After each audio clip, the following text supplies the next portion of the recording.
The past week has been difficult for a lot of people in the D&D community. This whole OGL debacle has put a sour taste in a lot of people's mouths, and people are looking at other systems to play rather than just D&D. But a lot of you maybe just like 5th edition. It's a good rule set. You've heavily invested in it. You have books and you want to keep playing it, or your players want to keep playing it, or your DM wants to keep playing it. But you also don't want to support Wizards of the Coast. So what do we do? Well, I want to show you how you can play 5th edition Dungeons and Dragons without giving Wizards of the Coast a single dime. Let's get into it.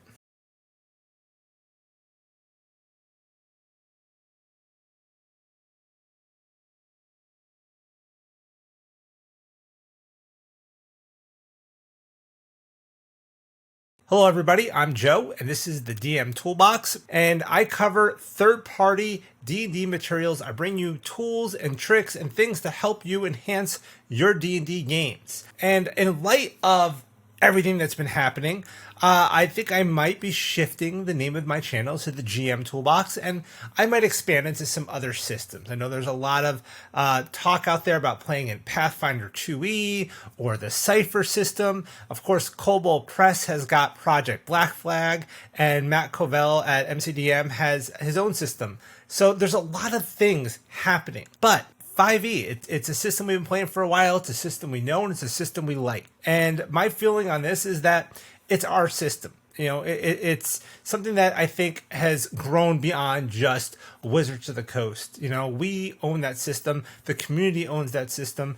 And there's a lot of really good third-party material out there, which I've covered right here on this channel. And if you want to keep playing 5e, I think you should. I'm going to keep playing 5e. I'm going to play some other systems too, though. But I want to also support the third-party community, and I don't want to give Wizards of the Coast any more of my money. So how do we do that? Well, I'm going to show you today some books from Kobold Press that are going to help you out. First things first, let's get a setting, right? We don't want to use Forgotten Realms. We don't want to use Faerûn. We don't want to play in Dragonlance.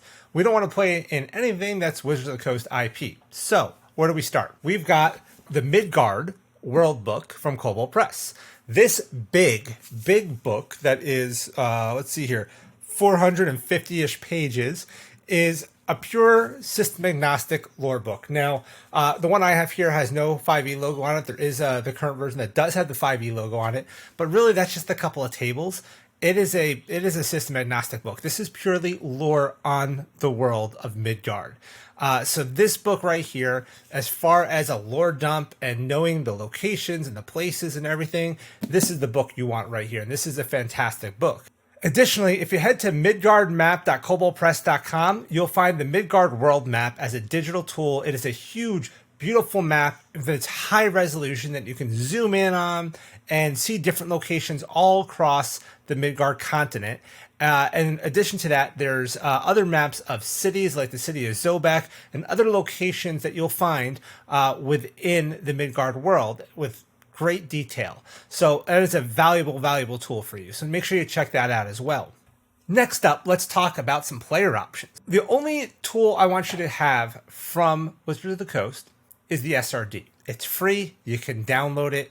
You know, and that's just the core rules. It has the classes in there and maybe like one subclass for each class and a background.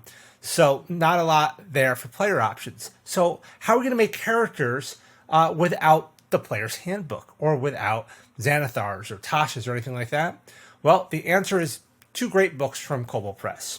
The first is the Midgard Heroes Handbook. So this book right here is basically kind of the Kobold Press's answer to the player's handbook for the Midgard setting.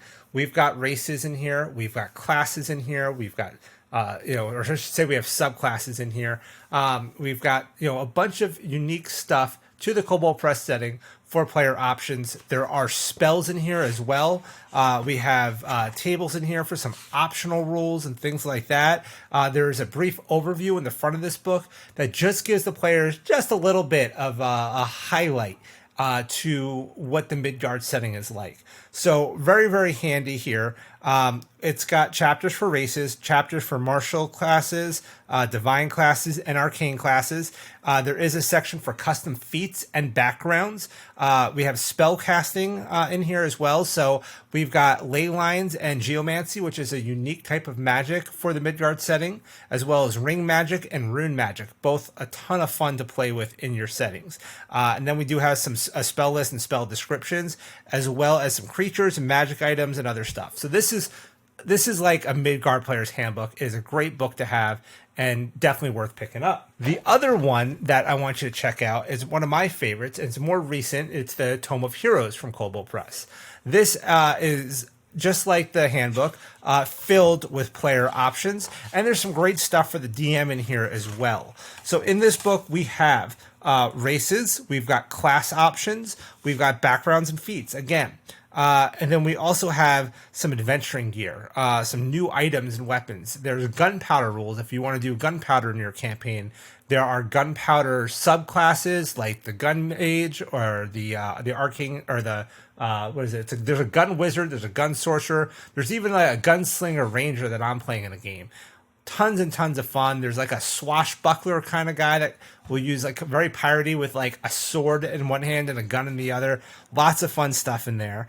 And then there's some adventuring rules, things to do during downtime and things like that. Group themes, weapon options. So if you want to do more than just attack and hit, there's special weapon options that you can do with specific weapons. And actually, the Midgard Heroes Handbook has some of those as well. So it just gives you a little bit more flavor and stuff you can do in combat with your weapons. Tons of fun. And then we do have some more spellcasting stuff. We have Draconic rune casting, hedge magic, and then again a spell list and spells, and some new magic items. So this book, super, super handy for your players. And again, with the downtime rules and things like that, it's just adds a lot of depth to your games. So right there, those two books will give you just plenty of stuff. Think of that as your player's handbook and your Xanathar's Tasha's all rolled into one with even more good stuff. Next up, let's expand a bit on the magic. So they have the Deep Magic book right here, and you might start seeing something about Deep Magic floating around on some of your feeds because Kobold Press is doing another Kickstarter coming up really, really soon for Deep Magic Volume 2, and they're actually going to be offering some limited edition cover, and I think it's going to be a case with both this book and Volume 2 that you can get in it. But this book is filled with over 700 spells. It's got new subclasses of magic, and I talked about the ley magic and the rune magic. There's more details on that stuff in here. So to expand on your magic abilities and magical spells and things like that, this book has got a ton. I mean, 700 spells. Now, I'm not going to tell you every one of these spells is great. There are some that I find to be kind of mediocre and some that I find to be overpowered. But for the most part, I really like a lot of the stuff in here. And they do have the deck, like card deck. If you like to use spell cards, you can see it behind me on my shelf here. There's a whole box set with all the different spell cards that you can get. So, or if you want to buy the ones just for a specific class, you can do that as well. So Deep Magic is very, very, very great book and one that I highly recommend to help expand your magical options in your game. Next up, I want to give you guys another option on some lore.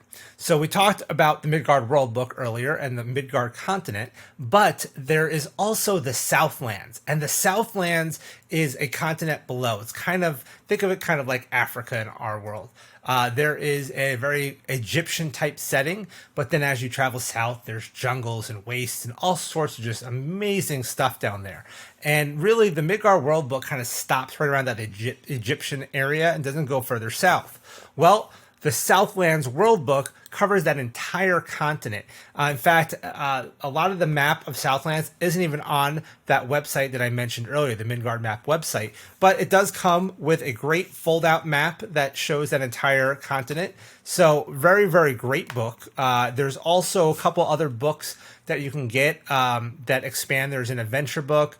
There's a player's book. So the player options gives you, they dig more into like the catfolk race, which is somewhat Tabaxi-like, but a lot more unique. And there's a couple of subclasses of that are just tons of fun to check out. So definitely worth a look at that as well. And then they have the City of Cats, which is a city in that Egyptian type place that is just this unique, fun city. It's filled with some great adventures and flavor if you want to do a campaign more like that. So there is some really good stuff in here. You'll find some unique races, bug people, desert dwarves, all sorts of really cool stuff in the Southlands Worldbook. Okay, the last one I'm really going to cover here is hardly the end of the list, because Kobold Press has so many great books and so many adventures and so much good stuff.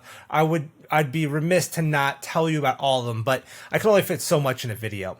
But what we haven't covered yet are the monsters. And this might be something that most of you know about already, because the Tome of Beast is probably one of the most popular third-party monster books out there. It's a great volume. It's over 400 pages filled with monsters.